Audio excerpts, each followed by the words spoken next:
ሰው ሲወለድ ክርስቲያን እንጂ ሙስሊም አይደለም ለሚለው ማስረጃ አምጣላላችሁኝ አህዛብ ወገኖቻችን ነው ማስረጃው። ክርስቲያኖች ሸር እያደረጋችሁ ለሁሉም ሰው አድርሱ። የቅዱስ ጳውሎስ መልእክት ወደ ኤፌሶን ሰዎች ምዕራፍ 2 ቁጥር 10 ላይ እንዲህ ተብሎ ተጽፏል። መልካሙን ስራ ለማድረግ በኢየሱስ ክርስቶስ ተፈጠርን። መልካሙን ስራ ለማድረግ በክርስቶስ ኢየሱስ ተፈጠርን ይላል። መልካም ስራ እንድናደርግ በማን ተፈጠርን? በክርስቶስ። ስለዚህ ሰው ሲወለድም ሲፈጠርም ሁሉም ፍጥረት ምንድነው? ክርስቲያን ነው። ያንን ነው። ስለዚህ ሲጀመር እስልምና ከክርስትና ጋር ጥያቄ ሆኖ መቅረብ አይችልም። እንዴት ሆኖ የመጣው ከ7ኛው መቶ ክፍለ ዘመን ወደዚህ ነው የመጣው? እንዴት ሆኖ ጥያቄ ውስጥ ይገባል? አይገባም እኮ ሲጀመር እሱ። ስለዚህ ሰው ሲወለድ ሙስሊም ነው ከየት አንታችሁት ነው? ይሄን እኮ ሰይጣን ራሱ አይለውም ማለት ነው።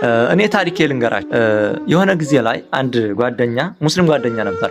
ከዛ እናንተ እኮ ስትሞቱ ወደ ሲኦል ነው የምትሄዱታል። እንዴት ሆኖ? ማን አየ? አይ የምታመልኩት ሰው ነው። ማን? ኢየሱስ ክርስቶስ። ይሄንን ሲለኝ ጥያቄ ያደረብኝና መጽሐፍ ቅዱስና ነበር። እንግዲህ ሃይማኖት ማለት ልብ ብላችሁ አድምጡ። ሃይማኖት ማለት እግዚአብሔር ተገልጦ ለሰዎች ያስተማረው ትምህርት ነው። ለዛም ነው መጽሐፍ ቅዱስ የእግዚአብሔር ቃል ወደ ኢሳይያስ እንዲህ ሲል መጣ፣ የእግዚአብሔር ቃል ወደ ሙሴ እንዲህ ሲል መጣ እየተባለ የተጻፈው እግዚአብሔር ለሰዎች ተናግሮ ያጻፈው ትክክለኛ እምነት ሃይማኖት ማለት እሱ መሆኑ እንዲታወቅ ነው ማለት። ለዛም ነው ኢየሱስ ክርስቶስ የሰውን ስጋ ለብሶ መጥቶ የተሰቀለው ለኛ ለሰው ልጆች ማለት። ከዛ አንድ ቀን እስልምና ሊያስተምረኝ ስለነሱ ሃይማኖት ሊያስተምረኝ ቃል ገባና መማር ጀመረ። ሲያስተምረኝ ጥያቄ ፈጠረብኝ። ያላህ ቃል እያለ ነው የሚያስተምረኝ። እንዴ ቆይ ጥያቄ ፈጠረብኝና ያላህ ቃል መሆኑ በምንድነው ማረጋገጫው? የኛ ማረጋገጫው ነቢያት ሐዋርያት አሉ። በመጨረሻም ኢየሱስ ክርስቶስ ከመቤታችን ከቅድስት ድንግል ማርያም ተወልዶ ሰው ሆኖ አይተነዋል፣ አስተምሮና ለኛ ሲል ሙቷል። ክብር ይግባው ለዘላለም። ይሄና ያላህ ቃል መሆኑ በምንድነው ማረጋገጫችሁ ስለው ያላህ ቃል ነው እመን ዝም ብለው። እንዴት ሆኖ? አጋንንትስ ቢሆኑ የጣሉት? ቃሉን የጻፈው ማን ነው? አላህ። ተቀባዩ ማን ነው? መሐመድ። እንዴት ብሎ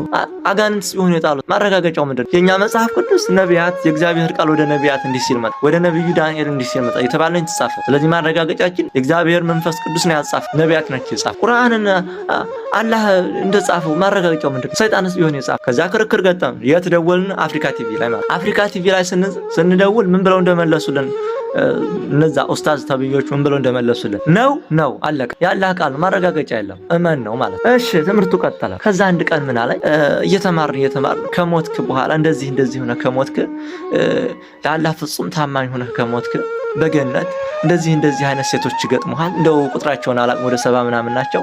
ቆነጃጅት ናቸው። አይናቸው ነጫጭ ነው። እንደው ጡታቸው ያልወደቀ እንደው እኔማ ከአውሮፓ የመጡ ናቸው እንደው እንደዚህ ሲል ማለት ነው። ገና አይምሮ ያልከረረ ሰው ሌላ ስሜት ውስጥ ነው የሚገባው። ያንን ወሬ እንኳን የሃይማኖት ትምህርት እንዴ ነውር አይደለም እንዴ? እንደዚህ ሃይማኖት አለ፣ እንደዚህ አይነት ትምህርት አለ ሃይማኖት ተብሎ እንዴት ብሎ ነው ሰው በገነት ግብረ ስጋ ግንኙነት የሚገናኘው? ስለው አዳምና ሔዋን የተፈጠሩ በገነት አይደል? እናሳ ምድር ሙላት ተብሎ የለ አለ እና ምድር ሙላት ተባለ ገነት ሙላት የሚላል እንዴ?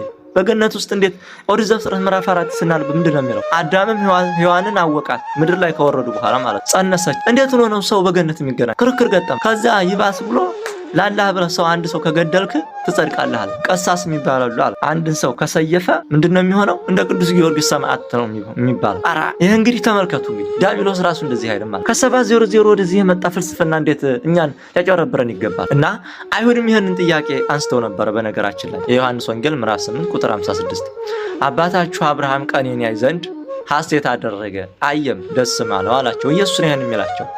አይሁድም ገና 50 ዓመት ያልሆነ አብርሃምን አይተሃልን አሉት።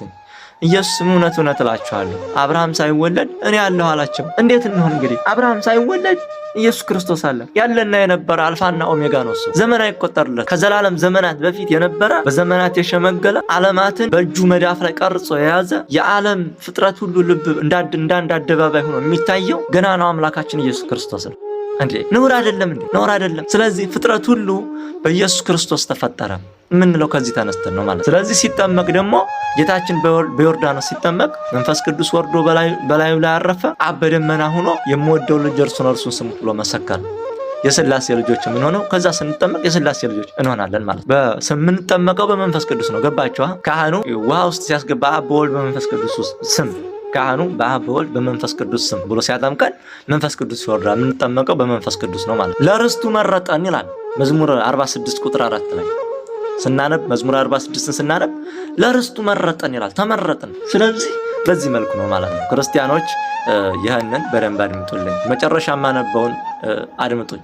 የቅዱስ ጳውሎስ መልእክት ወደ ዕብራውያን ሰዎች ምዕራፍ 13 ቁጥር 7 ላይ እንዲህ ተብሎ ተጽፏል። የእግዚአብሔርን ቃል የነገሯችሁን ዋነኞቻችሁን አስቡ፣ የኑሯቸውንም ፍሬ እየተመለከታችሁ በእምነት ምሰሏቸው። ኢየሱስ ክርስቶስ ትናንትናም ዛሬም እስከ ዘላለም ያው ነው። ልዩ ልዩ አይነት በሆነ በእንግዳ ትምህርት አትወሰዱ። ልባችሁ በጸጋም ነው እንጂ በመብል አይደለም፣ በዚህ የሚሰሩባት አልተጠቀሙምና ይላል የቅዱስ ጳውሎስ መልእክት ወደ ዕብራውያን ሰዎች ምዕራፍ 13 ቁጥር 7። ስለዚህ ውድ ክርስቲያኖች ያንን ልብ አድርጉ ማለት ነው። ሚዲያ ላይ ተምራችሁ ሚዲያ ላይ እንዳጠፉ አደራ። ሰው ሲወለድ ሲሞትም ሲኖርም ክርስቲያን ነው። ክዶ ሌላ እምነት ሊከተል ይችላል፣ ግን ተፈጥሮውን ሊለቅ አይችልም። ሰማይና ምድር በክርስቶስ ነው የተፈጠሩት ማለት ነው። ስለዚህ ይህን ይመስላል። እግዚአብሔር ይስጥልኝ። ወስብሐት ለእግዚአብሔር።